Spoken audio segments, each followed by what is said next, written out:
Okay, folks, I'm Jeff Stone, President of Project Help Long Island, and with me, my co-moderator is Dr. Kathy Levinson, Vice Good President of evening. Project Help. Good evening. Welcome to the Zoom meeting tonight. Project Help Long Island, standing strong and keeping your mental health during COVID-19. First off, I'd like to say that this discussion is being recorded, okay? So you can refer to it for future resource if you'd like. But first off, I'd like to thank, the Port Washington Library for allowing us to use their Zoom platform for tonight's discussion. Thank you very much. Also, I'd like to thank the support of the Kiwanis Club of Manhasset, Port Washington, and especially the Peter and Jerry Dejana Family Foundation for their generous support. Our guests tonight, all right, we have ladies first, Ellen Ritz, Board Director of NAMI, Queens Nassau, NAMI, New York State Board Director, NAMI meaning National Alliance of Mental Illness. Raise your hand, Ellen. Hi, guys. Okay. Hi. Okay, next we have Dr. Jeffrey Reynolds, President and CEO of Family and Children's Association, FCA. Hi, guys. Hi, welcome. Dr. Joseph Smith, Executive Director of Long Island Reach and Port Counseling here in Port Washington. Hi. Hello. Merritt Hartblay, Case Manager of the Kenneth Peters Center for Recovery. Hey, guys. Okay, wonderful. Dr. Kathy Levinson and myself will ask questions from the attendees. You can put your question into the chat mode and we'll pick it up. We are going to start off, well, perhaps Kathy, you want to lead us into the first question for Dr. Joe Smith. Sure, it'd be my pleasure. And thank you everyone for joining and participating tonight in Project Help Long Island. The first question to address Dr. Joe Smith and to our great panel is this. How have you seen the community, individuals in the community impacted by the pandemic, impacted by this situation? And how has Long Beach Reach responded to the impact? Well, first of all, let me thank you, Jeff and Kathy, for organizing and putting this together. I think it's incredibly important that we have the opportunity for people in all of our communities, all around this region, to have the opportunity to come together, learn about what's going on, make sure that we have a focus of our attention as a society on those people, those individuals who are struggling, some struggling long before this pandemic, and now struggling even more in light of the stress and the difficulties that this pandemic represents. So I really thank you for putting this together. I think it's incredibly important. We here at Long Island Reach, and we have programs all across Nassau County, but specifically in Port Washington, we have the Port Counseling Center, and we've been providing services there in one form or another for 50 years. So, you know, we're very much in touch with the needs of the community, very much in touch with the struggles that community residents can sometimes experience. And we provide a variety of chemical dependency treatment services. The pandemic has exacerbated many of the issues that people struggle with on a day-to-day basis. Life is full of stress, life is full of pressures and conflicts. And so sometimes that manifests in the form of mental illness, emotional distress. Sometimes it manifests in the form of chemical dependence, drugs and alcohol. The pandemic, of course, has exacerbated this. We've seen people with an increased fear, increased worries that they face, not knowing what tomorrow brings, not knowing when this is going to end, not knowing what the new normal, as it's phrased, is going to be. I don't really like that expression, frankly, but it is an expression that's used. We've seen people who, you know, are struggling now in ways that maybe they didn't struggle before.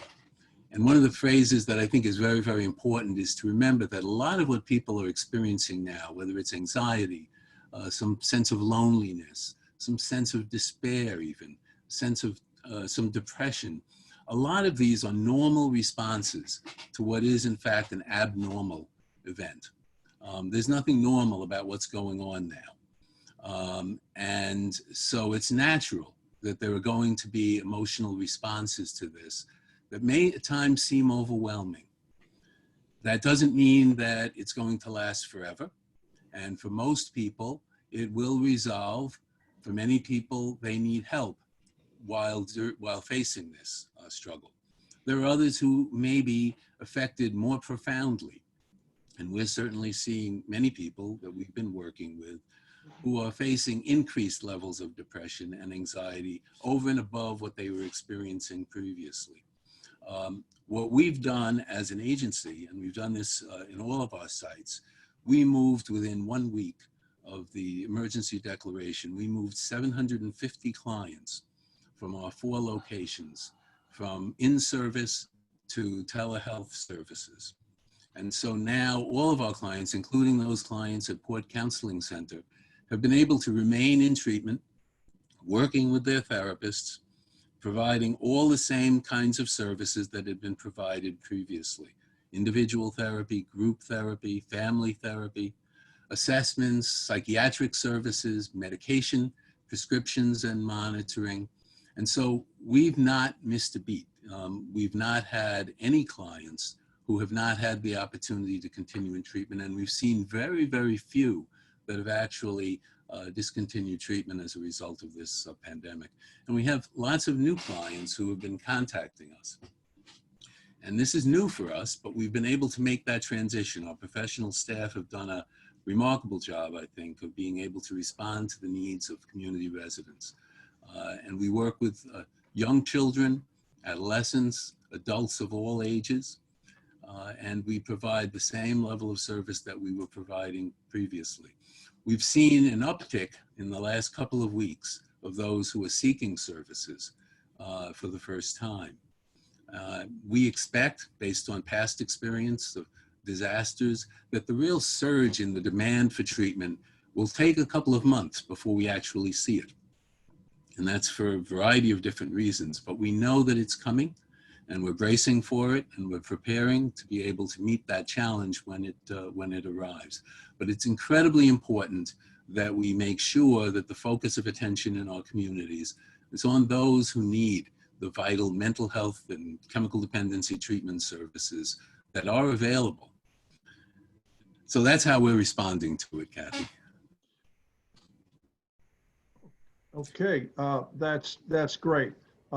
Thank you, Dr. Smith. I would like to pose that same question to the other speakers because I think it's very important.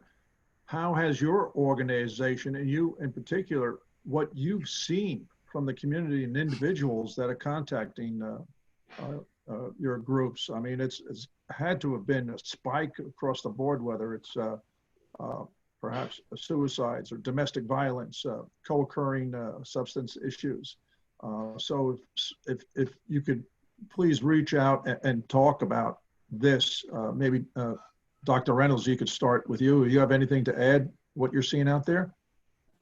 Sure. You know, FCA has been around for 135 years, so we actually worked through the first flu pandemic many, many years ago. Couple of world wars, Sandy, 9/11, kind of the whole thing. And so, you know, we're used to working through these types of scenarios.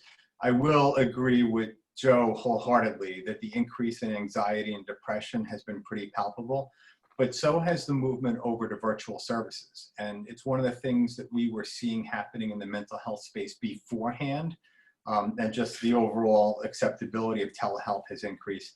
But this actually pushed us light years ahead of where we had been before. I would say that there's some differences in that. We run a chemical dependency treatment center in the village of Hempstead.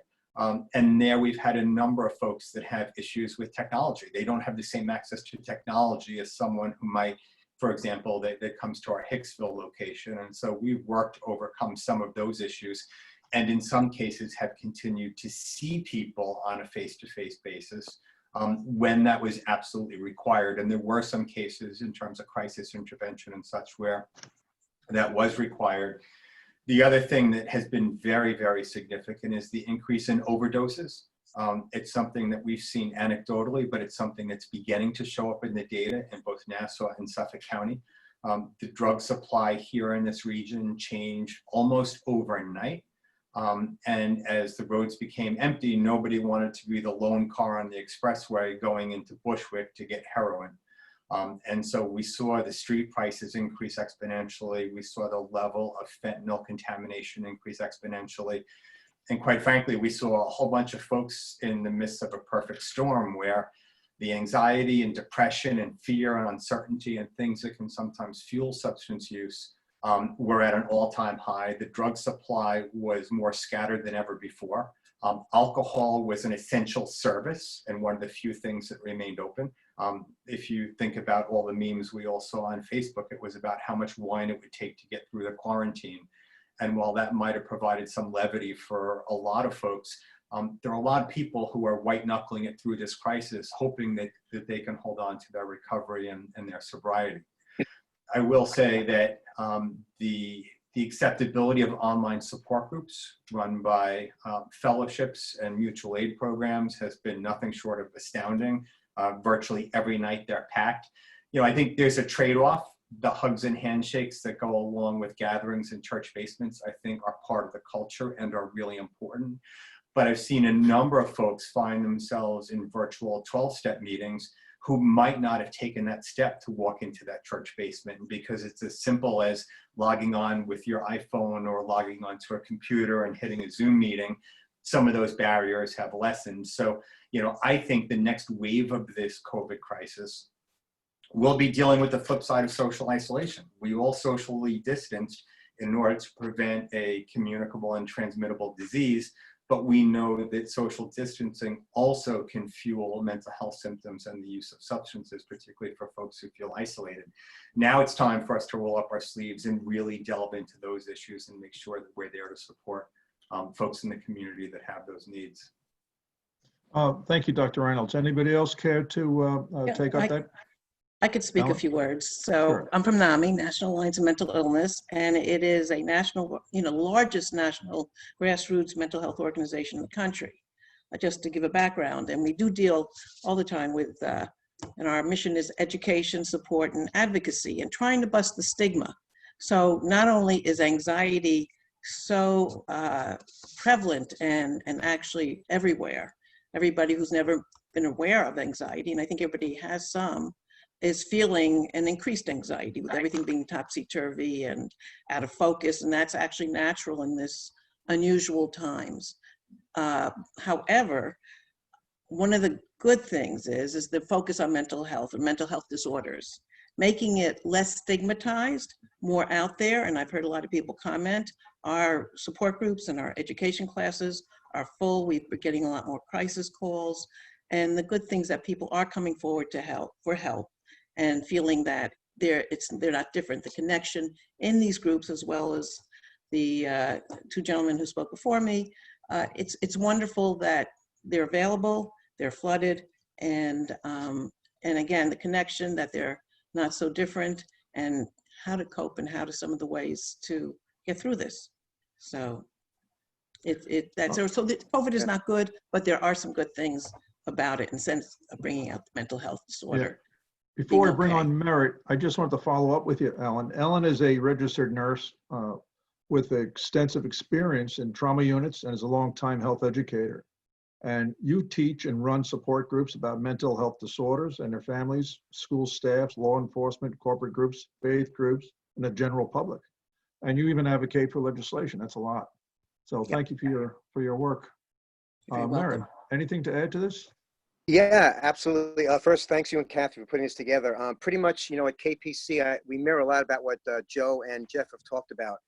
I think the good news for us is that when we moved to the Zoom platform, we went ahead and got a grant from Oasis to really start to buy and bring in a whole new stream of telemedicine equipment, because this could be a new way to really bring in more clients into the facility. In the last I guess in the last month, we've had a real huge surge in new intakes from clients. And the good thing for this is that now, we're not restricted to Nassau or Suffolk County.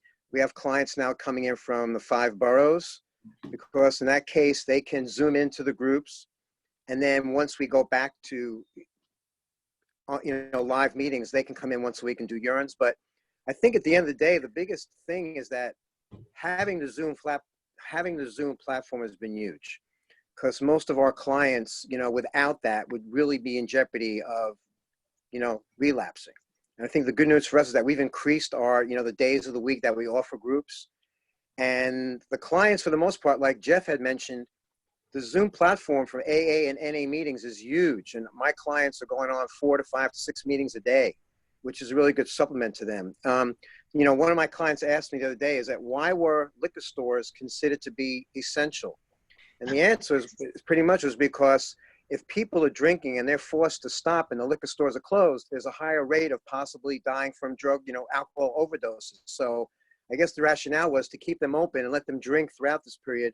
And then once it's over, I said to Claudia, I think we're going to have a line around the block for intakes, because this is going to really open up people. Because a lot of people that I know that aren't in recovery, that are partners of the people that we have as clients, they're sitting home now, they're isolated. I mean, I drove by Young's in Manhasset the other day, and the line to the liquor store was around the block. So, I mean, alcohol sales were up over 400%. Mm-hmm. So I guess there's good news and bad news out of this. I think the good news is that we're going to be more aware now. We'll be able to open up our facilities to people that didn't have the opportunity to come, that are close enough to come, that now we can reach. I mean, I have a client that's actually moving to Lebanon next week. And because of the time difference in 5 hours, we'll still be able to come into IOP, morning IOP will be 5 hours later. So I think it'll give the chance for people that didn't have access before access now.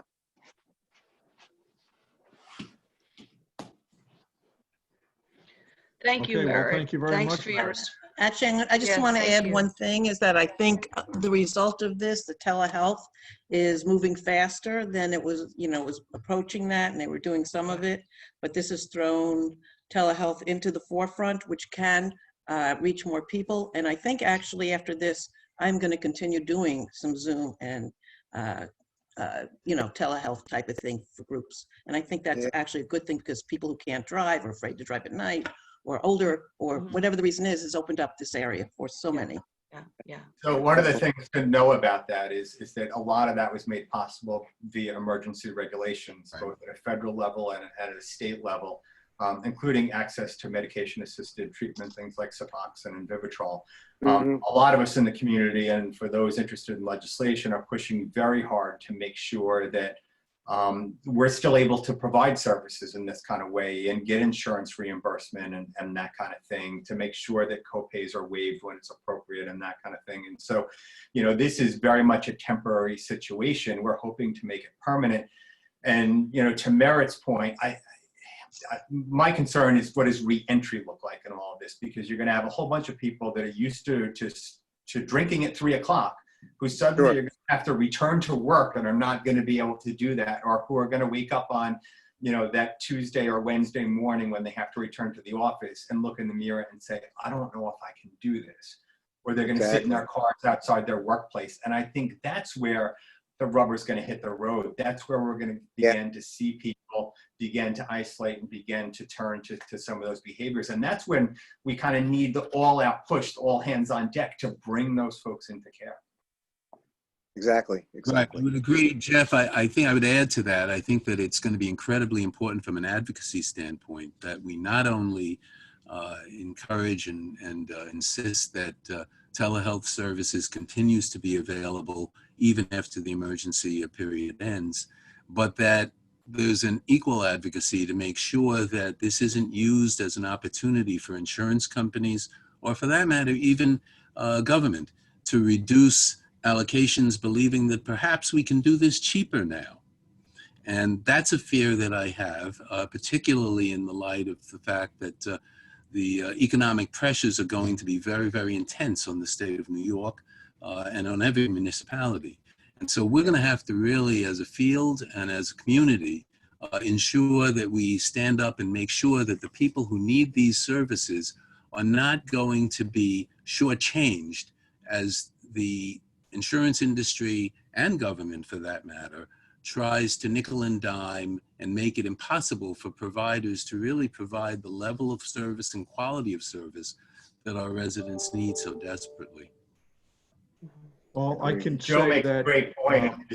There's already Yeah. discussion about potential for budget cuts, given the deficit in the county and the loss of tax revenues, and given the deficit at a state level.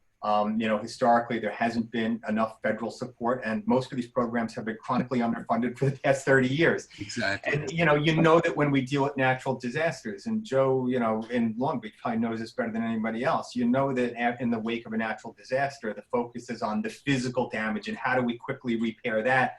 And then very often we declare a problem over and done with and pat ourselves on the back and move on to the next crisis.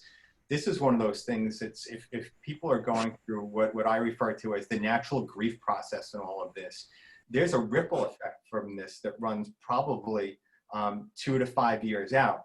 We've also forgotten that the last pandemic that we dealt with, that is the opioid crisis, isn't over. It never went away. And so we're layering pandemic on top of pandemic. We only have room in our minds, it seems, for one pandemic at a time. And very often in responding, our response tends to be scattershot, especially when it comes to mental health and substance use disorders. And so to Joe's point, we need to really begin to aggressively argue about that complete recovery from COVID-19 includes this mental health component. Without a doubt, the telehealth, I actually used that once, not too long ago. My wife was very ill, and I thought she had the virus, and it turned out to be food poisoning. But they walked me through the process, and I know this is here to stay. It's not going anywhere. Kathy and myself, we're in fields where we're utilizing virtual tours now. All right, it's simple that for our business, and it's going to stay here. And we have direct control how many people will go into a property or not. But going forward, if we all act as advocates, and I'm also not just the guests here, but also the attendees here, you can contact your local legislators and let them know that you need this. They have to hear it from you guys, the public.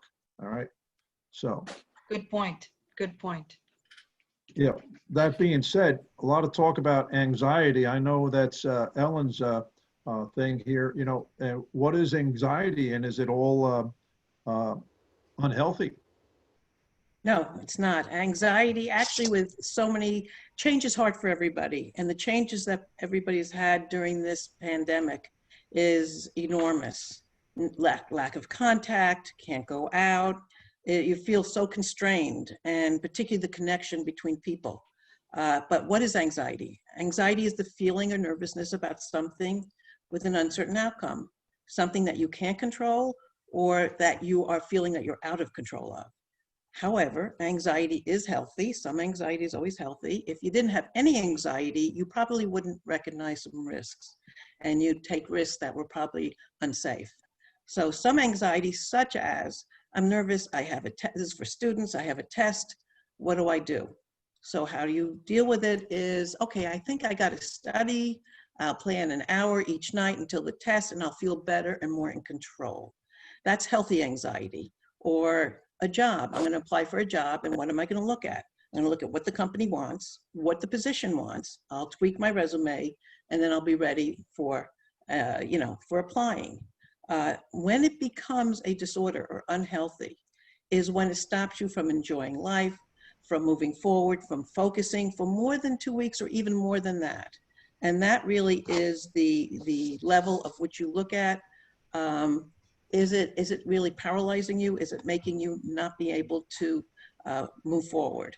COVID, the epidemic, certainly makes you feel topsy-turvy and out of focus. I think everybody does. I don't think there's anybody who doesn't. And it's the levels that when you have other stresses, such as jobs, loss of jobs, finances, children at home, possibly the anxiety of other people in the house and acting out. But when you accept that this is an anxiety producing situation, and you accept your feelings, you can move through them faster. Anxiety is also a physiological combination between the mind, the brain, and the body. It's a stress response, just like fight or flight. And it does have those effects of the amygdala, which is like that alarm system.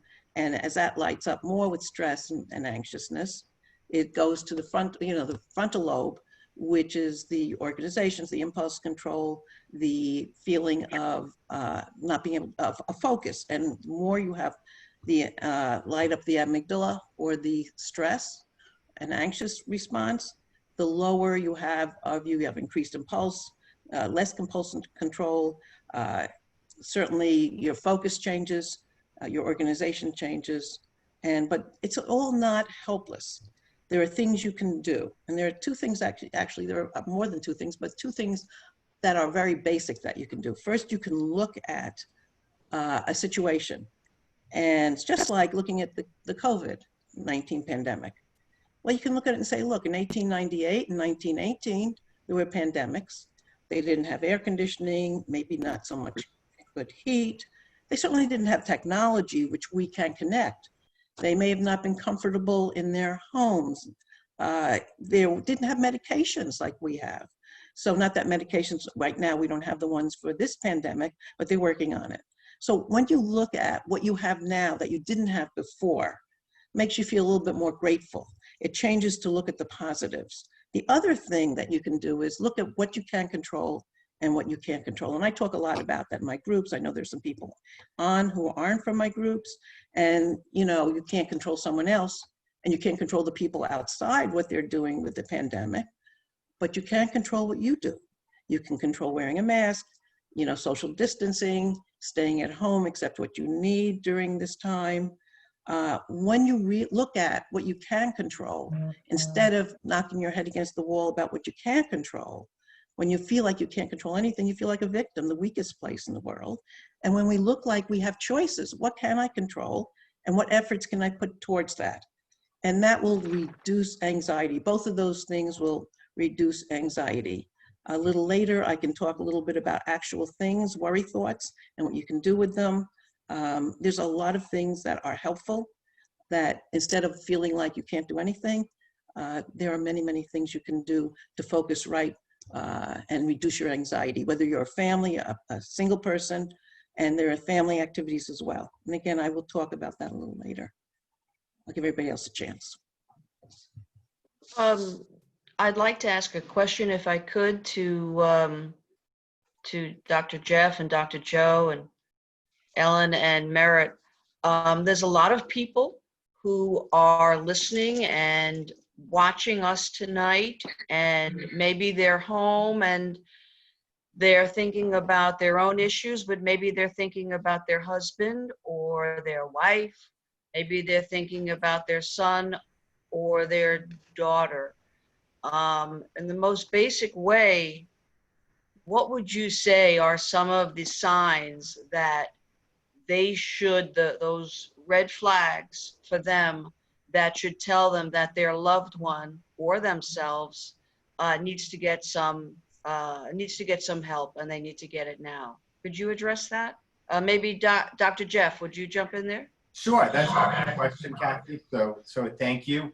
And one of the things that we've talked about through this entire pandemic is the importance of taking just a few minutes to reach out to another person.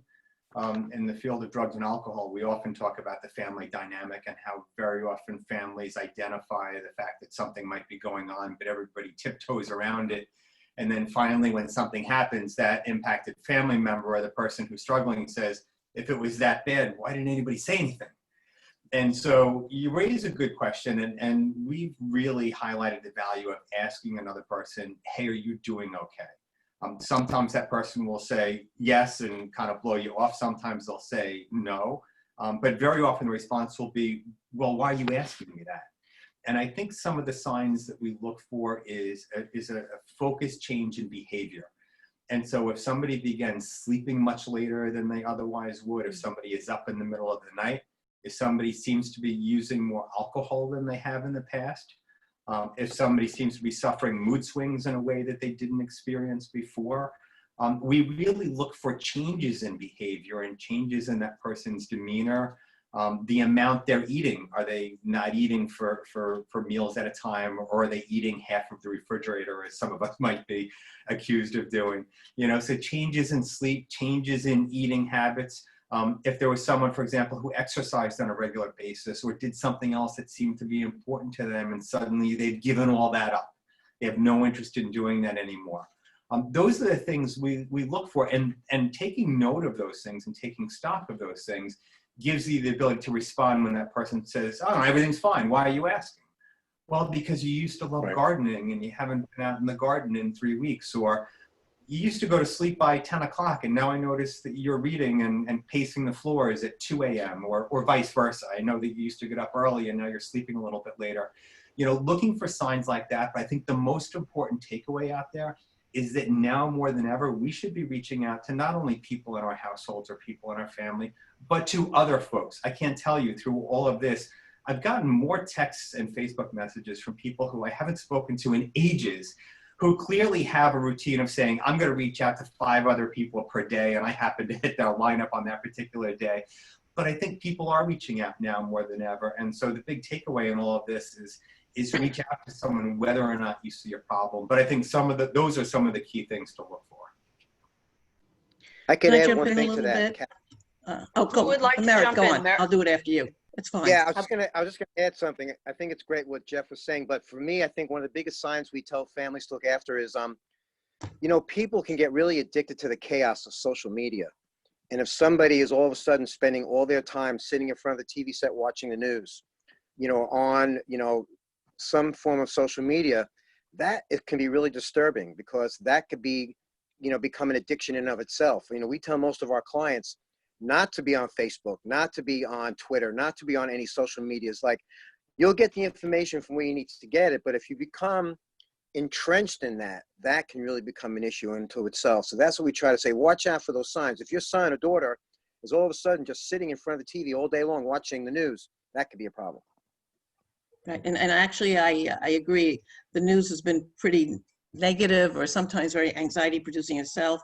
You know, use some self-control, do a half hour, an hour a day, and limit that. But there are other things that you can do as this is actually unusual, but a time that will be remembered in history forever. And if you look as a family, how much time have we all spent with our families? You know, we're busy, work, whatever it is. Now you have this chance to have not only a family meeting, but to make memories by bringing the family together, having a meeting and saying, let's have family time, whether it be, and have everybody's input, because when you have other people's input in the family, no matter how many there are, you increase self-confidence, self-worth, decrease anxiety, and there's a bigger buy-in, and you say, well, let's have time together. And how much time would you like together? Maybe once a week, maybe 3 times a week. It depends on what else is going on, if you have young children or not. And have each person take a turn choosing something special during that family time, each time you have it. One person each time, a different person each time. And you'll remember this as a wonderful time of picking a puzzle, watching an old movie, playing games, going out now in the good weather, maybe playing in the backyard, ball, whatever that is. And I think families will cherish those memories, and having each person pick something that they want to do will be actually a wonderful, wonderful thing. I mean, also starting the day with saying, you know, 3 things I'm grateful for, or each of us is grateful for, or going around in the family meeting saying, let's pick a strength in ourselves and a strength in each other. And you say that, and you start changing that brain, focusing on positive things. And for younger children, maybe every day saying an act of kindness that they're going to do, or that they did the day before. All of those things really make people change the chemicals in their brains to positive ones instead of only worry ones. And being mindful, staying in the moment. And that's huge, because when you stay in the moment, and a lot of people talk about yoga and meditation, and not everybody may like that, but really watching, you know, whatever that is for you, taking a walk, looking at the beautiful flowers, but staying in the moment relaxes, increases the immune system, relaxes anxiety, keeps your brain right here instead of thinking, I should have, I could have, what do I have to do? All the things that are worry about. And so again, whatever the mindfulness is for you. I mean, another thing is actually worry thoughts. How many of us have worry thoughts? And whether they're anxiety thoughts or negative thoughts or whatever, and they're probably very similar, write them down. When you write down, when you're anxious, and write them down on a piece of paper, your thought, then look at it and say, is this true? And then you can flip it. Is that truer? In other words, COVID, and a simple example is COVID will kill everybody. Well, then I'll flip it. COVID will not kill everybody, which is truer. Or if you find that your worry thought seems to be true for you, then you say, what can I control and what can't I control? What can I do about this? And it gives you a little bit more focus on something that you're not a victim, but you're going to try to figure out what you can do. Journaling, writing your thoughts down. How wonderful. When you write things down, they come out of your head and they make you feel a little bit more, or a lot more comfortable. And if you journal, maybe you'll have a book at the end of this, about COVID. Who knows, your impressions, things like that. There's many more things, but I'll do one more thing, is breathing. Breathing, actually, when you breathe in, you can count to 4, hold it for 4, breathe out 8, double the in, and slowly. And it actually has a physiological calming effect, triggers effect on your whole body. And also by the counting, you sort of stay in the moment, focusing on the counting. So that's really helpful. You can do that anywhere. And a lot of these things you can continue doing after the COVID pandemic. They're just things to take with you. Thank you, Ellen. This is a perfect segue into Merritt's two questions into one. Jeff, if I may, I just wanted to jump in a second and ask Dr. Joe, does he want to jump in on that?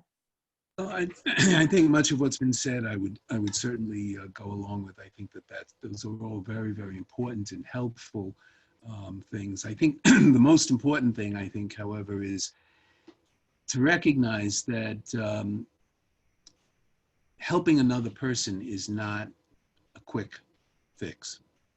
That for someone to hear maybe many times over that what they're experiencing is difficult. What we're all experiencing is difficult. And maybe the first time you ask if there's something they'd like to talk about, if there's something that's troubling them, or if there's something that you've noticed that you're concerned about, maybe they do blow it off. But that isn't when you give up. That's when, you come back to it at another time and continue to offer that opportunity. And then listen actively, but without judgment. I think it's critically important that people understand that what they're going through now is a perfectly normal reaction in most cases to what is an abnormal situation, a crazy situation. And it's okay for them to be having difficulties. It's okay for them to be sad. It's okay, particularly when we're talking about kids. And I think that, we need to pay special attention to children during this time. They don't necessarily know that what they're experiencing or feeling is a natural reaction. They think that perhaps they're not doing okay, that there's something wrong with them. And then add to that the stigmatization that we know exists in our society. And now especially kids have had to make a transition to school in a very different way than they've ever experienced it before.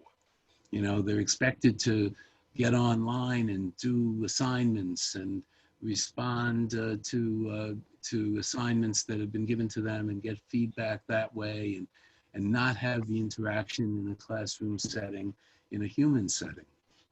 That's a difficult transition.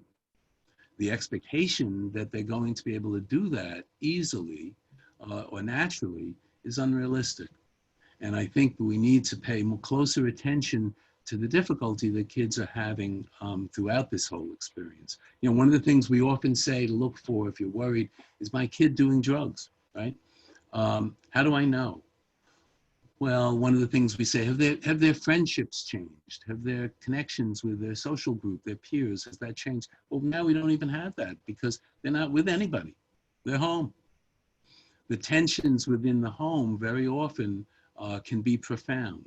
Now you've got what may be underlying difficulties, intrafamilial difficulties, stresses and strains within the, and now everyone's together all the time.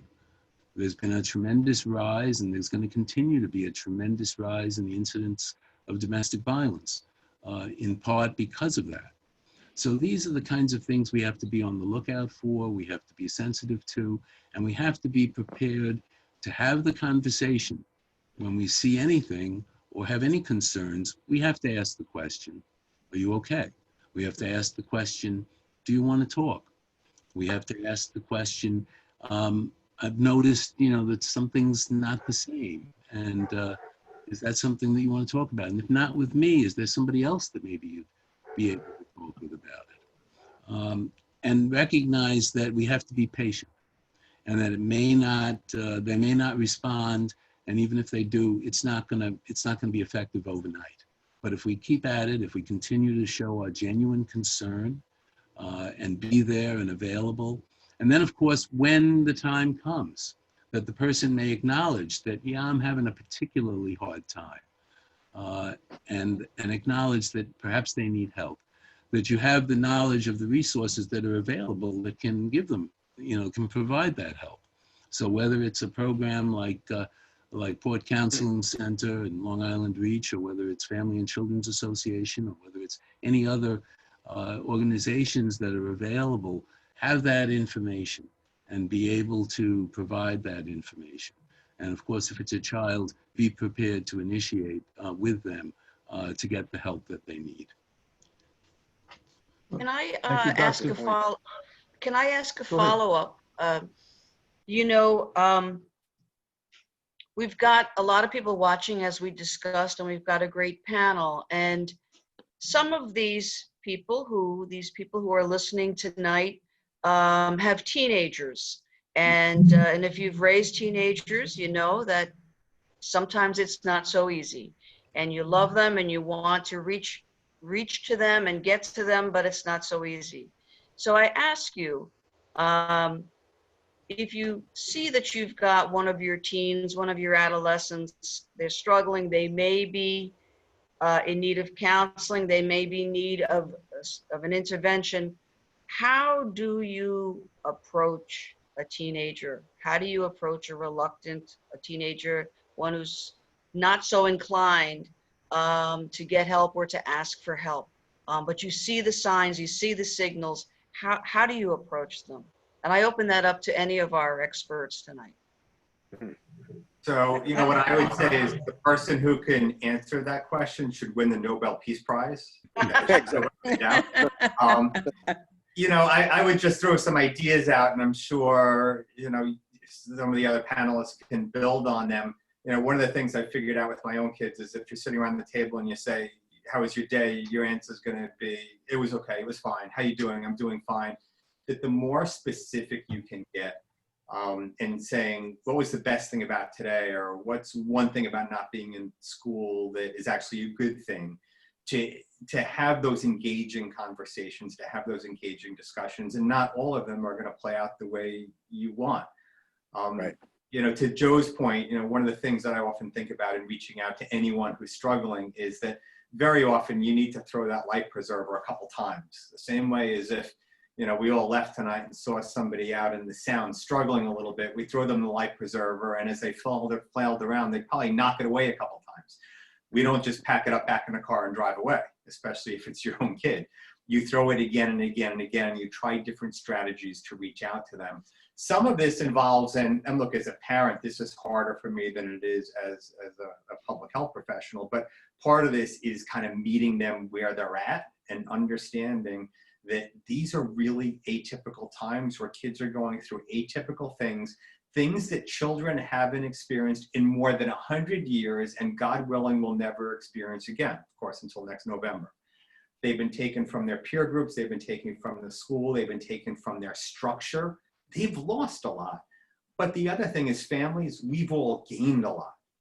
Doesn't mean there aren't going to be tears and over homework, and that you're not going to break down and say, go ahead and carry the one, just do it, no more grouping and Common Core. But I think the more we can engage with our kids on a real level and have conversations, not so much in a structured way, around the dinner table. But when you take that afternoon walk with a son or daughter to say, you know, look, we don't get a lot of time to spend together. I noticed this, you know, is that something you wanted to talk about? Or taking on home projects with your daughter, or even baking or cooking together. Look for those non-confrontational, non-stage opportunities to have some of those conversations. And I think the other thing is help to normalize what kids are going through.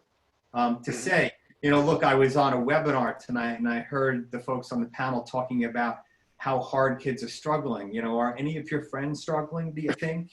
You know, kids talk a lot more than we give them credit for. They're on text 24/7. And sometimes it's easier to say, do you know anyone who might be having a hard time? And then that can kind of turn into a conversation about their own mental health. It's always easier for kids and adults alike to talk about somebody else.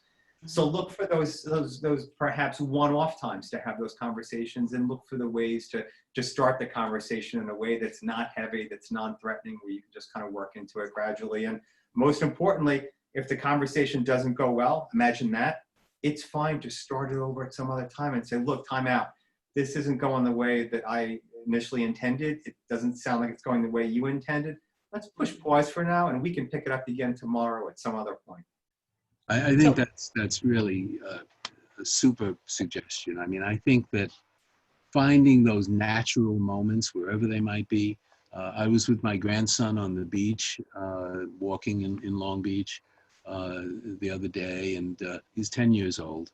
And we were just talking about how he's feeling and, you know, what's going on now and what it's like doing school the way that he's doing it. And he said, you know, if there's one thing I could change about myself, if there's one thing I could make different, I said, well, yeah, what's that? He said, that I didn't worry so much. Now, you know, this is a 10-year-old boy who really has not struggled with worries and apprehension, and he's doing well in school, and it's all the things that you would look at and say, gee, this is, you know, everything's good. But what's going on now is worrisome to him. And to be able to have the conversation and to be able to say honestly, yeah, this sucks. It really does. It's a lousy thing that we're going through. There's nothing good about this. There really isn't. And feeling concerned about it, worried about it, sad about it, those are normal responses. Now, it can get exaggerated and it can require intervention, but you have the conversation, and out of the conversation will come those indicators that this is really something that does require some more formal intervention or counseling or treatment of one form or another. But it starts with the conversation. And if we have those conversations openly, without judgment, without blame, we're much more likely to have an open dialogue and be able to have things surface that maybe otherwise would remain hidden and buried and never surface directly, but surface in the form of symptomatology. And that's what we want to try to avoid. You know, I was going to add one thing. Please. I just wanted to add one thing. I think, you know, I found in working with a lot of addicts today, people in their maybe later years, 30s, 40s, 50s, they always talk about when they were younger, they never had a chance to talk to their parents without being judged. And I think, you know, Joe mentioned that, you know, you have to have these conversations, being non-judgmental, that you're not going to be punished for how you feel. But I think the most important thing is working with young kids is maybe this is the first time you can teach them healthy coping skills, healthy ways of coping with this hard time, things that they can do together, you know, hobbies, things that they can work on to try to distract them from what's really going on now. But again, it's having those true conversations and not, like Joe said, not judging them, letting them talk about their feelings and their emotions and just be supportive without saying, well, you really shouldn't be feeling this way. You should be doing this. You should be doing that. It's really just accepting it, right? And letting them express how they feel. So Merritt, I like what everybody has said, very helpful suggestions. And particularly when you're a good listener, not to be judgmental, and sometimes actually just talk about the feelings behind that they express, because sometimes our anxiety in listening will increase. I mean, what they did was they did a study for when they had the World Trade Centers. And what they found is that the families, the parents who went, oh my God, and were more traumatized to the kids than the families who said, that's pretty awful, but I know we're going to get through it. They didn't even say those words, but that was the feeling. And those kids Right. got through it much better. Exactly. And so being Exactly. a good listener is wonderful. Sometimes asking, what do you think you could do? Asking the questions. But I agree with actually, Jeff, that when you ask a question, and I say this to my groups all the time, you don't need an answer. You're planting the seed, you're letting people think about things. And actually by asking the question, you're showing that you are concerned, you notice them. But as a parent, you're saying teach a good coping skills. Well, I think what we model, what we say, and what we do are the most important influence in our children's lives. And so I just put it out there for people to be conscious of the words they use, the negative words they use, their coping skills. And even if you feel some way inside, modeling on the outside that you're, that you're going to get through this. We'll figure out, but we'll get through it. And that kind of thing, even if you're truly not sure about that, it's going to be very helpful. One of the things also is, they know I'm the 3P girl: perseverance, patience, huge, and positivity. Looking for the strengths. Wow, I know you're really worried about all this, but I love that you sat down and you have a schedule for your homework, or whatever that may be, or that you needed time away from the family and you said, okay, I need some alone time, I need just to calm down. How wonderful that you showed that self-control. Always looking for the positives. And there are many of them. And I know that when you do that, you make someone feel more comfortable, less anxious, and feeling good about themselves. So that's why I say when you do the strength about each other, we remind ourselves good things about each person in the family, as well as ourselves. So thank you. That's great. Thanks, Dawn. Yeah, thank you. Well, thank you so far. That's been great. Also, the month of May is Mental Health Month. I don't know if anybody knew that, but started in 1949. Yeah, know it. Yeah, and see that? Started in 1949. If And, not this group, Jeff, who would know it? You can Google anything You'd be today. in So trouble. anyway, You'd be in trouble. I know National Hot Dog Day, but anyway, so the month is to raise awareness about the importance of mental health and to stop this stigma associated with mental health. And that's part of the problem, probably a big part of the problem, stigmatization. We're afraid to ask for help. We're afraid that someone would see us as less than. And I could testify to that because I did have a situation like that in my younger years in college, university level. And, you don't talk about it. You're on a football team, tennis and all that. You've got to talk to someone, all right? And if you, for whatever reason, can't reach out, maybe a friend who's seen the indicators, as Dr. Joe would say, maybe reach out to your friend, try to help them out, or let, say, a teacher know, or someone else. So we have to learn to help one another. It's okay not to feel good, but what do you do about it? So that's really it. And it says, be kind to your mind, pause, breathe, take breaks from the COVID-19, make time to sleep and exercise, reach out and stay connected, and seek help if overwhelmed or unsafe. And that's true. And I do all of those things. I take walks all the time. I eat better and get sleep. And I try to stay engaged with work, with my work here with Project Help. And that's what I do. And you have to have a positive mindset. Just keep working at it. So that's enough out of me. Does anybody else want to add anything? Jeff, here? I would like to say something. My daughter, who has struggled with anxiety and depression, I would like to read something that she wrote, which is wonderful. And she's now finishing her doctorate. But she, just because you have a challenge, it makes you stronger when you meet it. And it doesn't always go away when you have stress times in life like this. Many times those challenges come up and you figure out how to get through them. But so she wrote this about relating to anxiety, and I just love the way her words. So I'd rather read it than put it in my words. So during this time of anxiety and challenge, there is no one way to feel. When we accept our feelings, we are more comfortable and can figure out how to best cope with them. Coping can look different at different moments.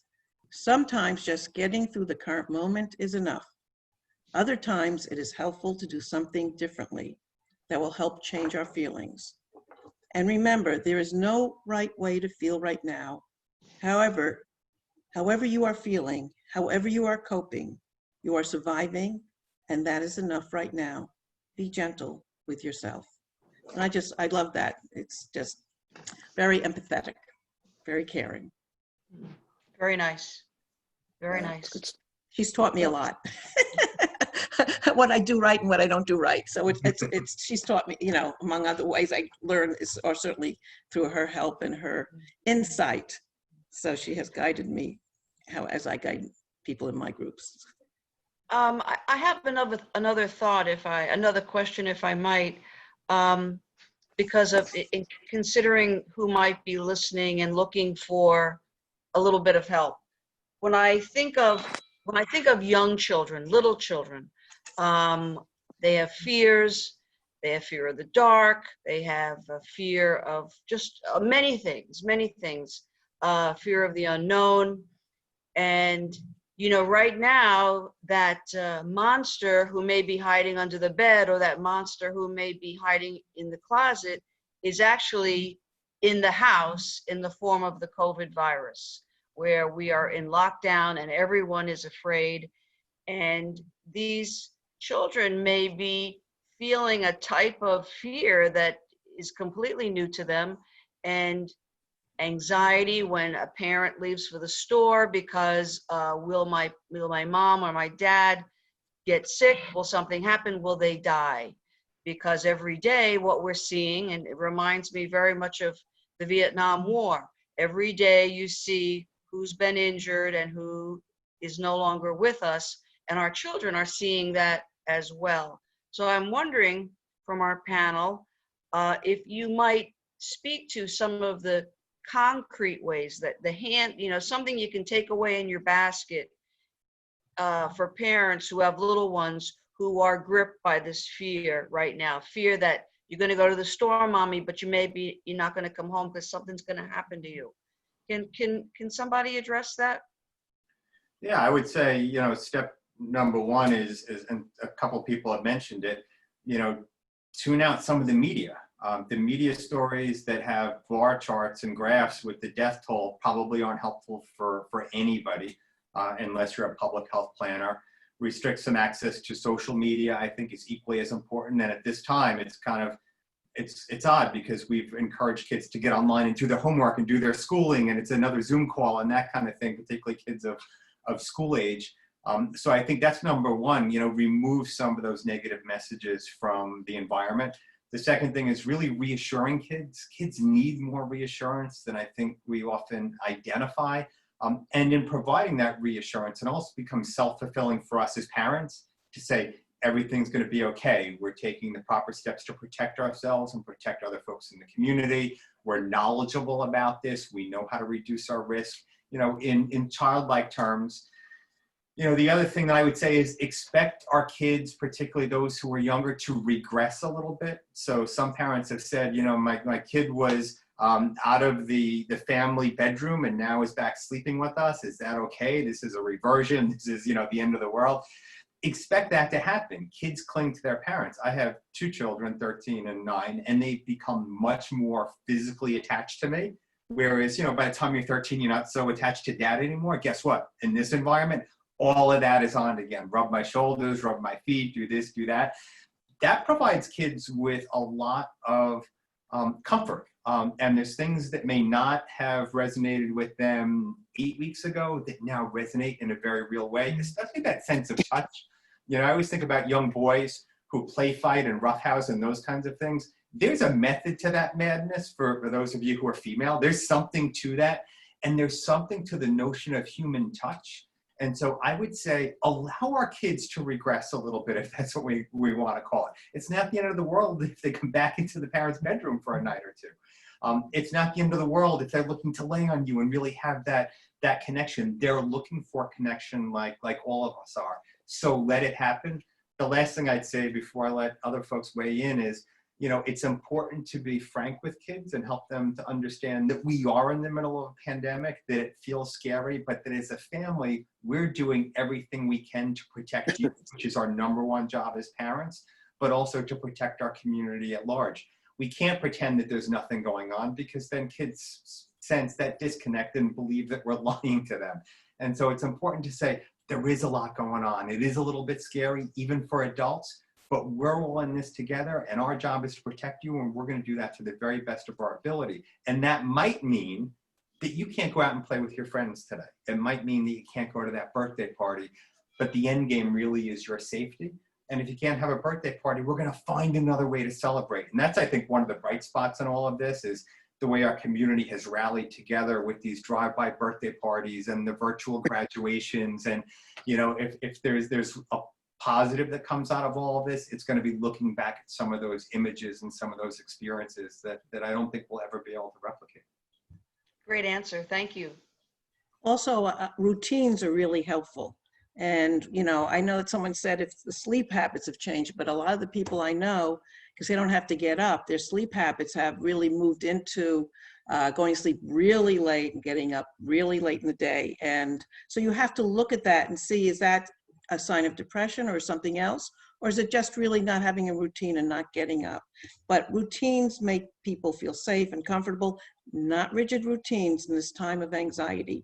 And what Jeff said also, if someone's, you know, needs a cuddle or needs to spend some time, I know sometimes we're busy with something, say, okay, how about at 3 o'clock? Let's spend some special time together.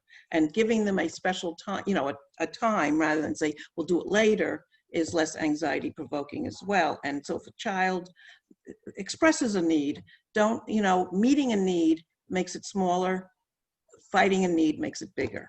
So it's very helpful if you do, and they will understand if you can't be right then and there because you're in the middle of something. Of course, if you can, you do it then, but more importantly, just say, okay, how about at 1 o'clock, whenever that is, and we'll spend some special time. You know, we can, what do you want to do? And that really makes them feel very special. So refocusing sometimes some of that Thank you, is Ellen. very helpful. And just one other comment. I know that students, I get a lot of students who are struggling. They were A students or really good students, and now they're sort of having trouble. Some of them are actual trouble because the way the lesson plans are sometimes difficult to understand, and some is just such a difficult topsy-turvy time. But teachers are also having trouble with it, and some of them are not as technological. So it's both teachers and students. And when students, you know, and I say to families, don't push the students, just support them and let them get through it the best they can. They don't have to get an A. Just let them figure it out. And without that pressure, I think people will do a little better.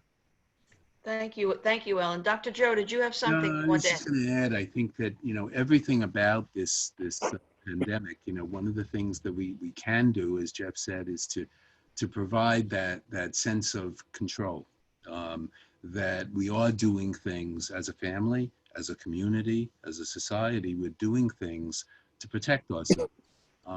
And to get through this, and we're going to get through it. You know, I think one of the problems, of course, is that everything that we need to do, spatial distancing, right, is the antithesis of what the human experience really calls for. The human experience calls for affiliation. We're an affiliative species, right? We want to be together. We need to be together. We need to touch. We need to be close. But what we have to do to protect ourselves in this time is we have to spatially distance ourselves. That's a real dilemma, I think, for us as a society and for individuals and for families. We can counter some of that with the examples that Jeff gave. You know, within the family, we can provide that kind of closeness, that touch. It's so critically important. Without that, people don't thrive. You can go back to the child centers in Britain and some of the studies that were done, you know, in the early part of the 20th century, and the fact that children didn't survive if they didn't have interaction with adults. right? And that is true throughout the whole human experience. And so we do need to pay attention to that, and we do need to provide for that and be responsive to that. But I think we also have to make sure that kids know that this is a time-limited experience, that it is going to get better. We don't know exactly what that time frame is, and we're going to be in this, and we're going to work on this together, and we're going to keep each other safe. But that it will get better. And I think that message of hope is very, very important. And certainly we have to pay attention for those youngsters, particularly who may be more vulnerable and who, despite all the best efforts that as a family we provide, they're still hurting. And we know that they need help. And so we have to get that help and make it available to them. And even in this time of spatial distance, many of us, and we've talked about that, have the ability to provide telehealth services. We've initiated treatment services with young children and with families during this crisis. And it's different. You know, you can't really do play therapy in quite the same way.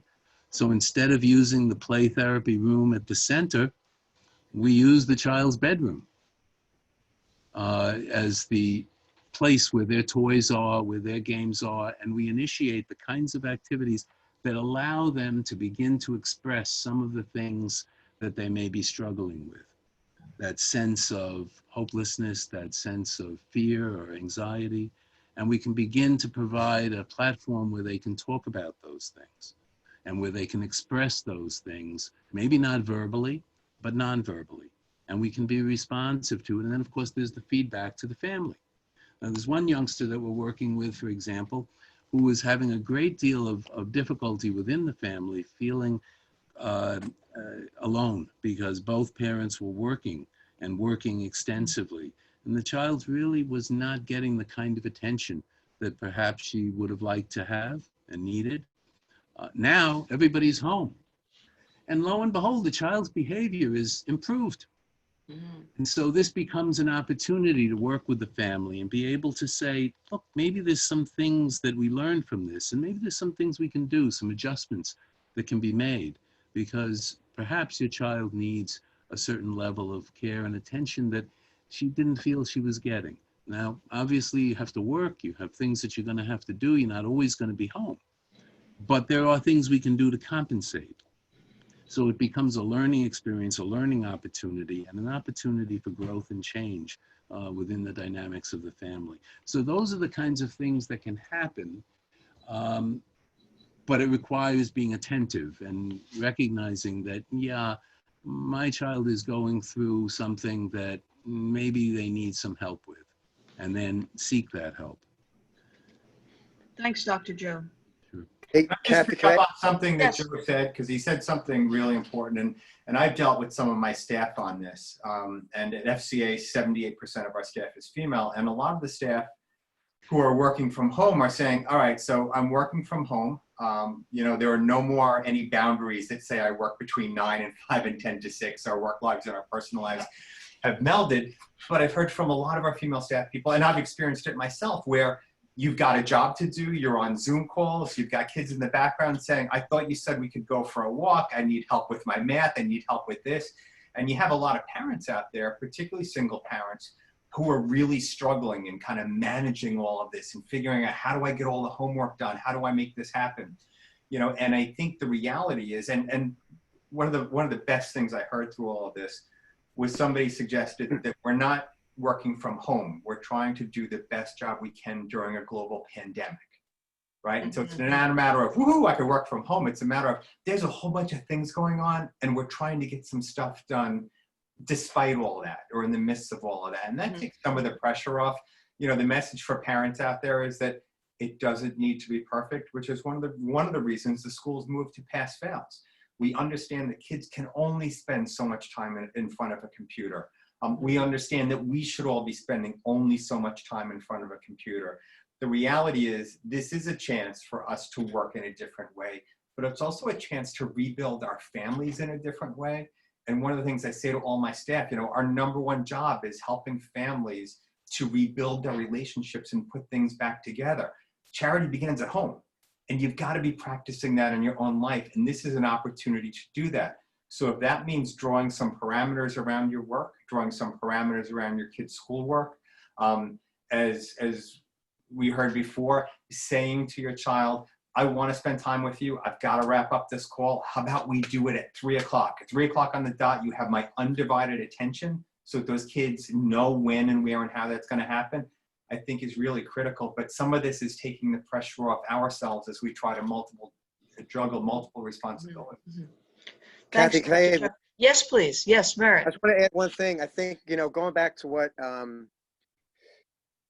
Ellen said earlier, parents have to model for their kids, and kids are very intuitive. So it's important that in trying to help these kids work through this, if at 3 o'clock every day, daddy's on his 4th martini or is on his 3rd glass of wine, you're teaching kids at a very early age how to cope with a tough situation. So I think it's really important that the parents pay attention to how they're behaving during the day, because the kids are going to pick up on that. And that could be, the early signs of how to cope with a tough situation, just throwing it out there.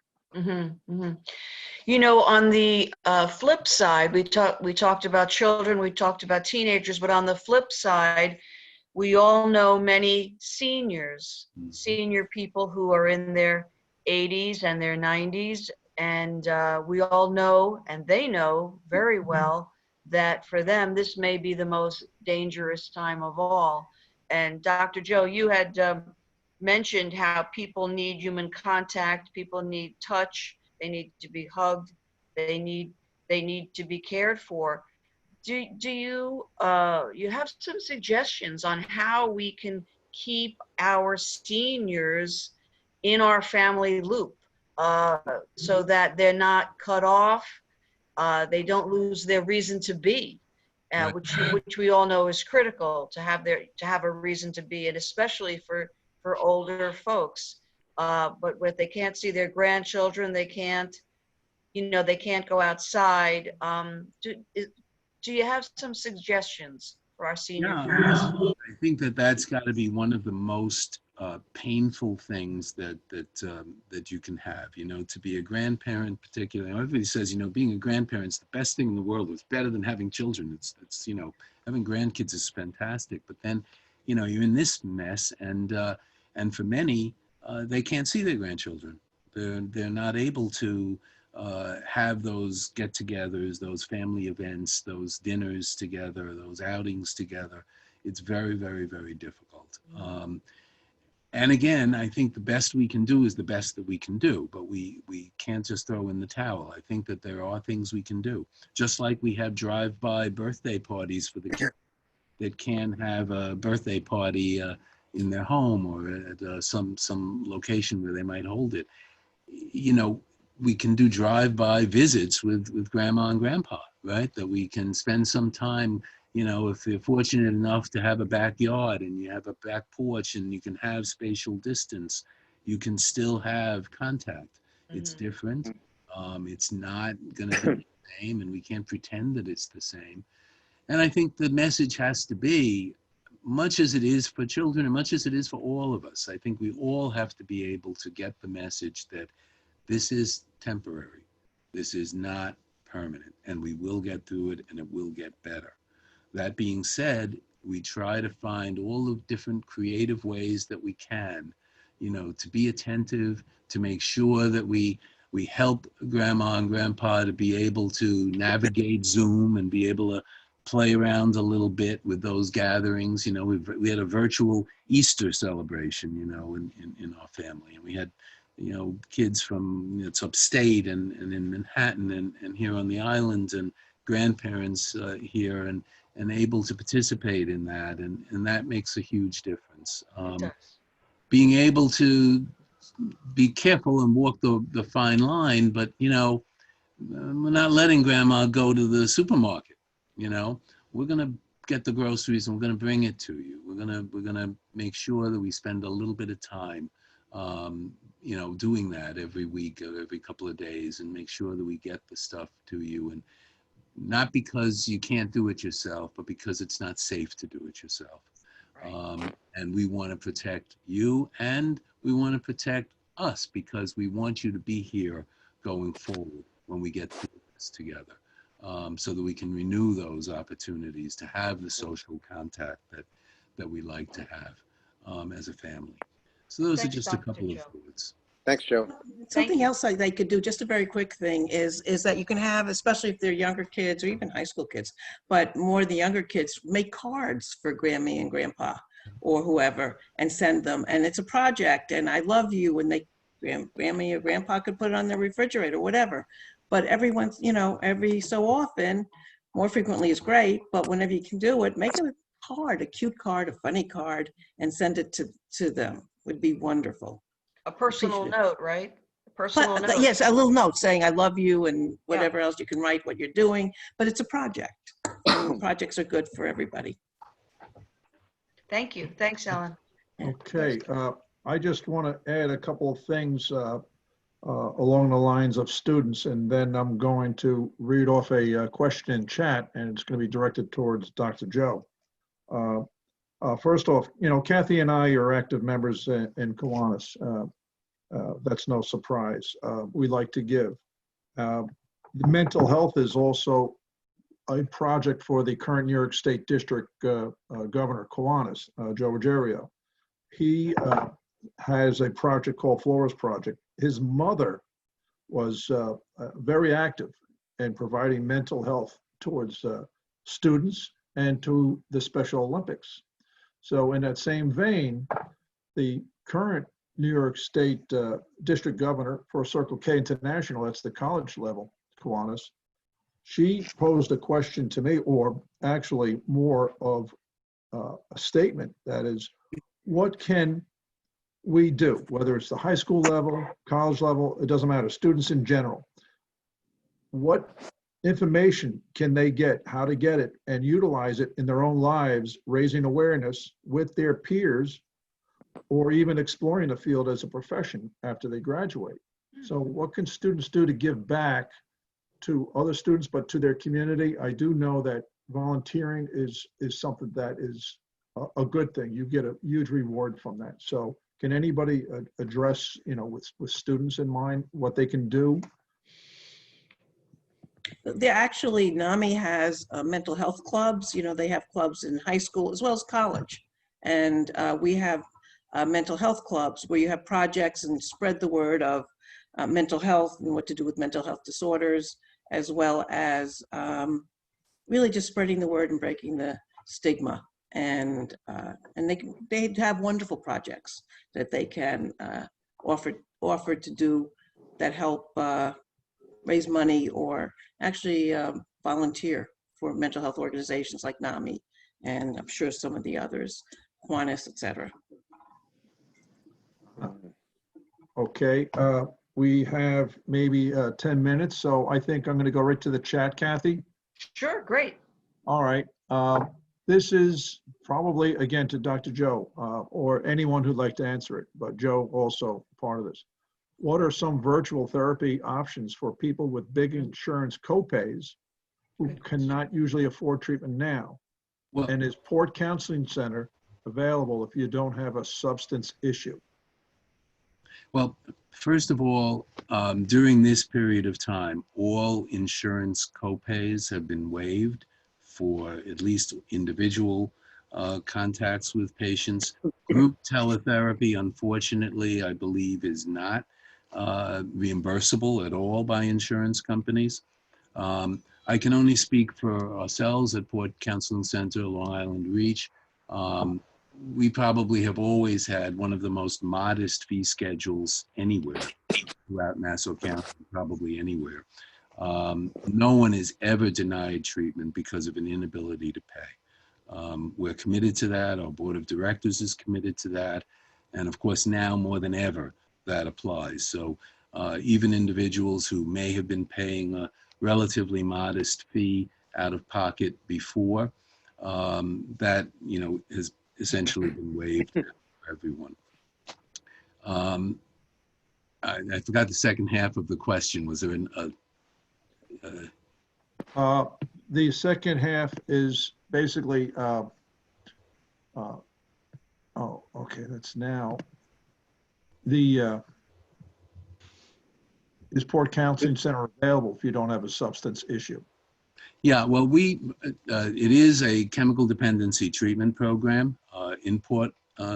We do have in Long Beach, we do have a mental health clinic that's part of the agency, so that it's a distance from Port Washington, but we do actually have some individuals who have connected with us and who are coming to Long Beach, pre-pandemic, coming to Long Beach, and we're available. We're not limited in that respect. But the services at Port Counseling Center specifically are chemical dependency treatment programs.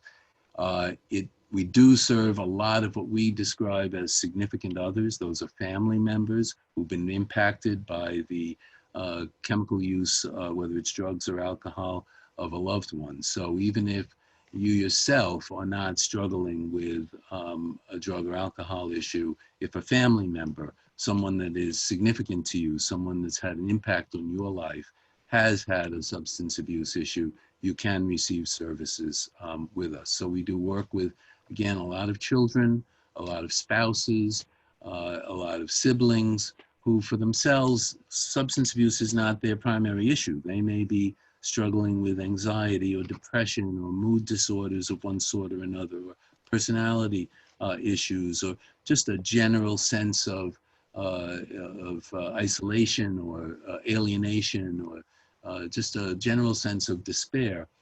They can receive service with those, but there does have to be some relationship to either drug or alcohol use for themselves or for a loved one.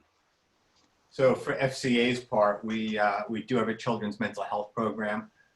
It's field-based at this point in time. It kind of always was, although home-based for that program is in Mineola. We run 2 state licensed chemical dependency treatment centers, one in Hicksville and one in Hempstead.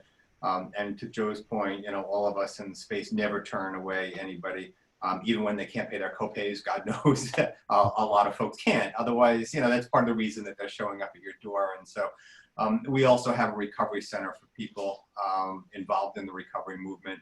That's in Westbury. We're still doing on-site groups there in very small groups with social distancing in place, but we have a pretty robust online program as well. And so a lot of those programs have moved on virtually. I will say, for kids that have significant mental health issues, it's been hard for them to find a quiet place to talk alone without their family being a part of that. So we have identified that as a barrier, and that's particularly for kids that are really struggling and have historically struggled. So I do worry about that segment of the population. If you're not able to reach, and I'm sure Merritt will talk a little bit about KPC services, but the county runs a pretty robust hotline as well. That number is 516-227-TALK. And there are community-based organizations across Nassau County, if you're from Suffolk or somewhere else, that do receive state and local funding to provide these services. And they're in every single community. And there's a wealth of information, a wealth of expertise, and an army of folks just waiting to help you with open arms. And so whether it's Long Island Reach or KPC or FCA or NAMI, there's a bunch of organizations that are ready, willing, and help. And quite frankly, if we can help you, all of us take this very personally, and we'll get you to somebody who can in short order. Yeah. I think Jeff brings up a good point, as well as Joe. I think we're really blessed in Long Island to have amazing groups of treatment providers. I know we at KPC, like Joe mentioned, we have a really robust family program, and you don't have to be a member of KPC to take a part in the family program. That's on Saturdays, and then Thursday nights there's a family support group. So we do provide it, and I can tell you that nobody's turned away if they can't pay for treatment. We always work something out. And as Jeff mentioned, there's groups like LICAD and FIST and other organizations all across Long Island that really provide the services that people need. So it's just a matter of them making those phone calls and being aware of them. So NAMI doesn't have individual therapy, but all of our classes and our groups and our support groups are free. And they are actually, they are, evidence-based programs which show that they have actual good results. And again, all you need to call their fourth family as well as peers, because who are the most important people in your lives? Are your family. So if you have someone struggling, we have what we call peer support group, peer classes, as well as family support groups and family classes, and everything is free. And I appreciate learning about these great organizations that I am honored to work with tonight and other times as well. So I thank everybody who's on the panel. Thank you, Ellen. Thank you, Ellen. We've got another question in the chat lane. Says, I don't have young children and I live with my daughter who works for Northwell, and we social distance when she's home. But can we talk about being alone for when you find yourself totally alone in your house? What can you do? Not about her, it's about other people who are totally alone. I think she's referring to herself, that she finds herself alone in the house and feeling that sense of loneliness is overwhelming. That's what I'm getting from this question. So I think one of the answers is evident in the fact, and it's from someone named Janine, the fact that you've logged on tonight and connected with all of us. I think that's, that's the power of example there, that there are these types of things happening, community-wide on a regular basis. And this is one of them. And I think this is why Jeff and Kathy planned this evening, so that, yes, some of it's informational in nature, but some of it is designed to rally the troops around folks who might be struggling a little bit. So I'd say, look for ways to reach out to other people. Look up that friend you haven't called in 5 years and just say, hey, remember me? How are you doing? The upside of social media, and there aren't a lot, but the upside of social media is that it does give us an opportunity and a way to reach out to folks in a different way. And then there are more, and Joe has probably seen this too, there are more Zoom calls and webinars these days than we've ever seen before. And so there's a whole menu of things that you can participate in and ways to reach out using technology or using old-fashioned things like the telephone. So one thing I do want to caution is that when you look at Facebook and Instagram and some of those things, sometimes everybody's looking so happy and wonderful, and you think, what is it? I'm the only one not happy. But be careful, because that's the one moment they're happy, they should put it up on the Facebook.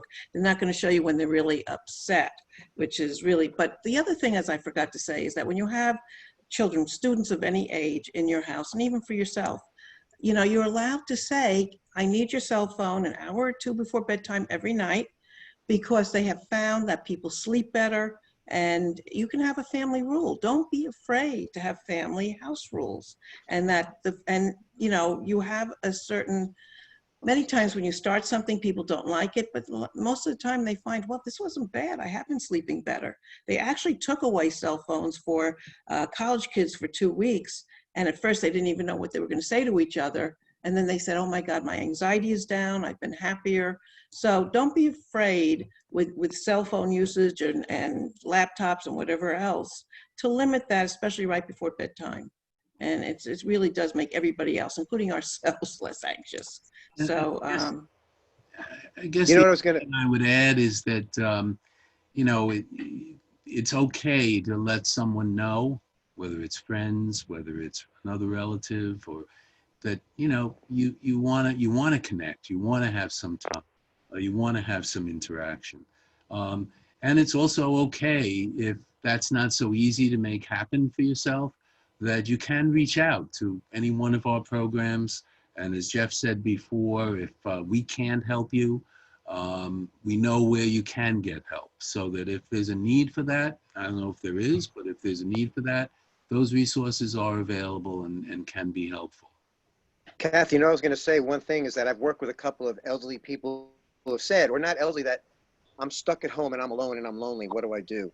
And one of the things that we've suggested is to try to, like, for example, there's really great adult coloring books. I learned a lot through Louise Hay, and get them involved in activities. I have one person I'm working with who decided to learn another language. So now they're going online and learning. So there's picking up old hobbies, doing jigsaw puzzles, doing a lot of different things that they may have not done in a long time to keep them busy. It's like helping them develop some type of a routine in the house to keep them occupied so they don't feel so lonely. Mm-hmm. That's great advice. That's Actually, great even advice. Beyond this, because you're right, there's a lot of loneliness even beyond and before this. And that's unfortunately prevalent as people age and their friends are no longer around, or their mates or whatever. But beyond this, adult education has, and then you make people who you are interested in some of the same things you are. But during this, I love Merritt's suggestion is, you know, find projects, find things you like. YouTube, oh my goodness, how to do things that you never knew how to do, or study a language that you want, whatever it is. So I love that. That's a really good suggestion. There is a question in chat I need to ask. This person has a son struggling, and apparently he's losing his mind, and he would like to know how this person can help their son. He has mental issues and a chemical dependence. That's how I read it. So I don't know how we can help her son, you know, who to reach out to, where to look for help, where to go. I mean, I'm sure everybody here has a good suggestion. And one of them would be possibly having her in some of our education groups and her son possibly in a support group, but he may not be ready. I'm not sure. So I know that may be an individual therapy for him, but certainly we can support her and the families in our education, family education classes and support groups that really might help her learn how to support in a helpful way. So Right. she can Yeah. And reach out to me it's Long Beach anytime. in there, so that might Yes. be a Yeah, Long Island reach question. yeah, I think, you know, certainly if you contact us, we can be available to help you to figure out what best can take place. I mean, without knowing a lot more details, I can't really say this is what, you know, what would be the best approach, but I think that we would certainly be able to work with you to, you know, help you come to some conclusions as to what would be the best resources that might be available to help your son, as well as to help yourself, because it's obviously a struggle for you as well. thanks, We're gonna Dr. have- Joe. We're going to have resources right in a couple of minutes from our technician. And by the way, thank you, Jeff Zay of the Port Washington Library for helping me get through this tech training earlier today. Very, very nice. But one thing I need to ask the group here. In my profession, I work with a lot of older homeowners. And I see sometimes where they're struggling. Their kids are away, or they don't call, or they're not tech savvy. They can't turn on a computer or access information. And I see them sometimes through isolation, not doing as well as they could during, you know, non-COVID time. You know, what can you suggest for seniors? They can. I don't know if I put it You know, correctly. there too, I think connecting is really important. At FCA, we have a friendly visitors program that, you know, we're obviously not having volunteers going to people's homes at this point in time, but weekly calls have been replaced, or weekly visits have been replaced with daily calls and such. And so that's actually been pretty successful. We always kind of look at some seniors and say, well, do they have the technology and the technology know-how to be able to do a Zoom meeting? And you'd be surprised just how much some seniors can do. And so, you know, I think, you know, the basic rules apply, you know, reaching out, boosting the contact, you know, doing that thorough check-in, not just the cursory, hey, how are you? But what time did you get up this morning? How are you feeling? You know, that kind of thing. Who else did you talk to today? You know, if that person does signal that they're anxious or depressed, helping them come up with a concrete game plan and a schedule.